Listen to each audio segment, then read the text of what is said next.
Элмирбек Иманалиевдин көзү өткөндө артында 3 уул, 3 кызы калды деп эли ошол балдарын эч тутуп, ошого мындай каниет кылып калышты да. Анан кичинекей балдары кандай чоңоюп атат, кандай окуп атышат деп сизден сурагандар көп эле болуш керек. Өнөрдүн жугу барбы деп Ооба.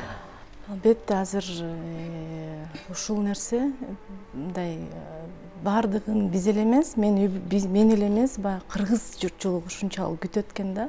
Сурагандар көп. Кудайга шүгүр, балдарым чоңоюп атышат, окуп атышат жакшы. Соолуктары жакшы. Кичүү уулуңуздар Элхан, канчага чыгып калды? Кудай буйруса, могуз эмеде 4-кө чыгабыз февраль айында. Кайсыл уулуңуздан талантты көп байкайсыз? Мен эми азыр булар кичинекей да, баягы чоңойгон сайын көрө жатарбыз, бирок улуу Эрулан уулубуз да кичине бар. Өзү комуз чертчи, өзү баягы комузду үйрөндү.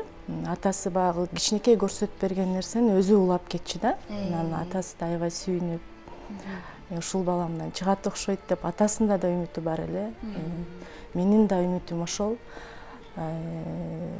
Бул мен балдарыман бир атасындай болгон Төкмө акын чыкса, мен анда арманым жок эле деп айта алам да. Анан үмүттөбүз, анан дагы көрө жатарбыз, Кудай буйруса чоңоюп.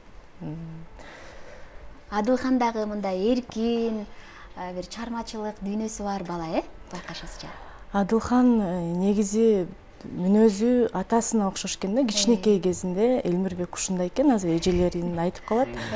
Көп сүйлөгөн, ары бери басып эле баягы жомокту улап айтып кетип, бир мындай сүйлөгөн экен, бирок азыркы мүнөзүнө Элмирбектин баягы мүнөзүнө азыр Эрулан окшош да. Кийинки чоңойгондогу мүнөзүнө токтоп, баягы Эруланыбыз окшош. Бирок кичинекей кезинде Адылхандын эле өзү деп айтышат да. Элмирбектин туугандары.